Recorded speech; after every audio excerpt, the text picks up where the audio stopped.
everybody, welcome back to 100 Blocks in 2025. The last time you were here, we did ourselves Butterfly at the Crossroads block. And today's block is very similar. With the block that we did last time, we did a minor tweak so that we could make the math really easy on you. And this time we're going to do the same thing. And that we're going to make that same tweak, but we're also going to add a little part to that makes our cutting and our sewing and all that super easy. And that way we can finish the block quicker. So we're gonna do something we don't normally do. Let's take a look at the block. All right, the block we're gonna do today is called The Farmer's Daughter, and it is also in the Farmer's Wife book. It's block number 32 on page 159. And you'll probably notice something really similar. See, the last time we were here, we did this block. And so you can see how it looks eerily similar to this one. It's constructed exactly the same way. The only change is on this block, we did a 2-color block. On this block, we're doing a 3-color block, and we're adding this little like 4 patch here in the center. So we're gonna lay it out exactly the same, and we're gonna cut it very similar to what we did, but we're gonna make one little change. So here are the fabrics that I've chosen for this block. And what we're gonna do, we remember the last time we did this block, we had to make this little center area here, center square, and these parts right here, we had to make them a little bit skinnier than what we cut for everything else. Well, to make cutting and putting the whole thing together easy, I went ahead and cut all of the squares the same. And we're gonna have to trim a couple of things down, but I wanna explain to you why I did that. So firstly, all of the little squares that I have laid out here right now are 1 3/4 inches square. So if you'll remember the last time we had 1 3/4 in all of our solid squares, but we had those strips in the center. And our strips in the center are now being replaced by these 2 squares. So in order to make this block work, we would need to have these 2 squares be 1 3/4 inches long, meaning top to bottom, but they'd have to be 1.5 inches wide. And those little squares being off on one side by 1/4 of an inch is too difficult. It will cause all kinds of problems and wreak all kinds of havoc when we go to sew them. So I'm just gonna have everything cut the same size. So all of our solid squares are cut at 1 3/4 inches. And you can see I've done my background like I did before, which I'm using this light blue. I also did in this, what's depicted as the orange here is going to be my floral. So those 2 colors are gonna make up my half square triangles that I need to make, and that's what these squares are up here. These are 2 1/4 inch squares. I need 4 of each color, and we're gonna make those half square triangles in a moment. And then we have what's depicted here as the red, we have as this dark blue. So I'm gonna go ahead and leave all my squares alone, and to start this project, we're gonna go ahead and make our half square triangles because we already know how to do that, and then we'll meet back here. And then what we're gonna do after that is just like we did in the last pairing of this, we're gonna treat it as a 4 patch. So if I were to just pull these little squares away, then I will have my little 4 patches, and I can concentrate on this center area very separately, which is really what we did last time. So for these little guys, I want to go ahead and put, just like as if they were strips in the center here, I want to put these 2 squares together to create a unit. Okay, so if you want to do that at the same time you're sewing your half square triangles, go ahead and put these guys together as a unit, and you can leave this center square alone. So light and dark here, light and dark here, and go ahead and sew those together. And you can press the seams to the dark if you want. That's probably wise, and then we'll meet back here. All right, you can see I'm done with my half square triangles, and I've gone ahead and trimmed every single one so that they are the right size. Now, if you haven't seen the video before this one where we did the butterfly of the crossroads, go ahead and check that video if you're unsure how to trim everything down, but you're gonna wanna trim those half square triangles down to 1 3/4 inches square. So remember we oversized so we can trim them down so they'll be the perfect size. And we do that because this is a lot of pieces in this block and we want to make sure that everything is sized properly. So I always upsize just 1/8 of an inch to our squares before we put our half square triangles together, and that way we can trim them down. These are not going to be able to be done with your Clearly Perfect slotted trimmer like all the other things we do. So I've gone ahead and done the video and showed you how to align that with your ruler so that you can trim all of the dog ears off the outside and get them perfectly to size. Now, let's take a moment. If you hadn't had the opportunity, go ahead and like and subscribe to the channel because I know a lot of you are watching and not a lot of you are subscribed. How are you going to know that there's new content?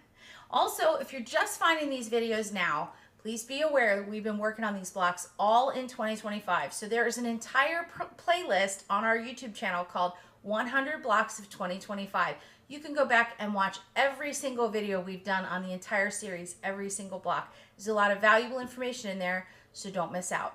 All right, let's work on our block. Okay, so now I've gotten these little sections together, and now I want to go ahead and sew my little 4 patches together so we're ready to assemble. And right before we're ready to assemble, we're going to make some changes. So don't sew everything together yet. Let's just get our 4 patches done. All right, gang, so we have all of our little parts and pieces, our little units together to put this block together. But if you remember in our last block, we had to make the center here and the center here slightly smaller so that when the block's sewed together, it could be a 6.5 inch block. Right now, if we sewed all these parts together, it would be about 7 inches because we need to make these smaller. Now, why didn't I cut them smaller to begin with? Well, in order to have these 2 blocks right here, we don't need squares. We actually need rectangles. And those rectangles are going to be 1.5 by 1 3/4 inches.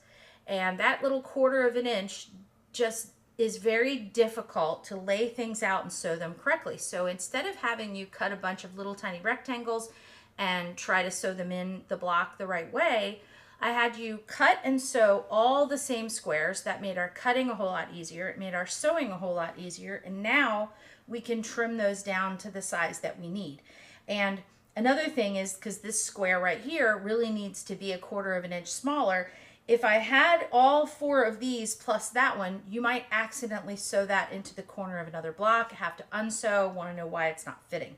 So this way, we're going to do all of our trimming part afterwards. It's really not that big of a deal, and it's going to make our sewing life that much easier. So I'm going to take my little ruler and my rotary cutter, and I'm just going to take one of these little units that we made. And right now, this unit is going to measure 1 1/4 inches wide. You can see right here, it measures 1 1/4. All I'm going to do is scooch that over to the 1.5 inch mark, making sure that our unit is square, okay? And then I'm just going to trim 1/4 inch off the side of it. And now I have a unit that is exactly the length it needs to be, 3 inches, but is the width that it needs to be, and it's not confusing. So I'm just going to head and put that unit right there. And I'm going to do the same thing to all 4 units, just like this, just making sure that they're nice and square. If they're off just a tiny little bit, you can always come back and trim the edge. It's not a big deal, but I'm just cutting 1/4 inch off the side of it. And actually, this one was a little on the cockeyed side. So while we're here, let's fix that up, right? Get rid of this little cattywampus corner. There we go. All right, so now we have that unit done. Let's do this unit. This one looks way more square than the others. Okay, and our last unit. Okay, so that makes our centerpiece 1.5 inches, the way that it's supposed to be. That's perfect, and it's actually 3 inches long. So we needed that extra little bit in the length. Okay, now we need to trim this down to 1.5 inches. So I'm just going to lay this down right here. We're going to go to the 1.5 inch mark here on our ruler and just trim off the top and the sides. Right there, one side, another side. There is our 1.5 inch square. And that made our life so much easier because now it's all the right size and we didn't have to worry about accidentally sewing something in the wrong direction or sewing a slightly smaller square into here and then coming back at me and saying it didn't fit. So now we are all ready to do just like we did with the other block and assemble in our uneven rows. So let's come back here and take a look at it when we're done. Well, there we go, guys. It's all done, and there's our perfect size 6.5-inch square. Now, of course, to do the math, I had to do 2, so I have this other one over here that's kind of cool. You can tell I need a lot of blues. So this one then would be, I think, block number 88 and 89. So we're getting there. You know, if you got to see the layout video, which is also in the 100 blocks in 2025 playlist, you'll know that I actually have to make more than 100 blocks this year. I have to make 112. So I am screaming down the last minute highway here trying to get these done. But anyway, here are our 2 blue blocks. And remember that this block is 25 little pieces. So 2 things I want you to think about. The first thing is that if it's not perfectly exact, give yourself a little grace, because 25 pieces in a little block this size is a lot of opportunity for error. So we want it to get as close to 6.5 inches as possible. And you know, you definitely want to be testing out your 1/4 inch seam when you're doing this to make sure that it's fitting right. The second thing is if you love this block and you want to make a whole quilt out of these blocks, I highly recommend not doing it out of the 6-inch size, but because it is a 5 by 5, you want to make the block the size that is divisible by 5, and that's what will make the math the easiest for you. And then all 5 rows can be the same size. We had to make this one a little bit skinnier because it's 6 inches and we wanted to make our math and our cutting really easy. But if you had a 10-inch block or a 15-inch block, your math would be super easy. So just some things to ponder. I hope you're going to check out other things on our site. You know, we run a beautiful retreat center here in Littleton, North Carolina, and we just added a date for a quilt cruise in 2027. So I hope you'll hang out with us here on the channel on YouTube. Definitely consider liking and subscribing to this video. If you're on a mobile device, hit the hype button. Thank you so much for joining me, and check me out on the web at cabinquilters.com.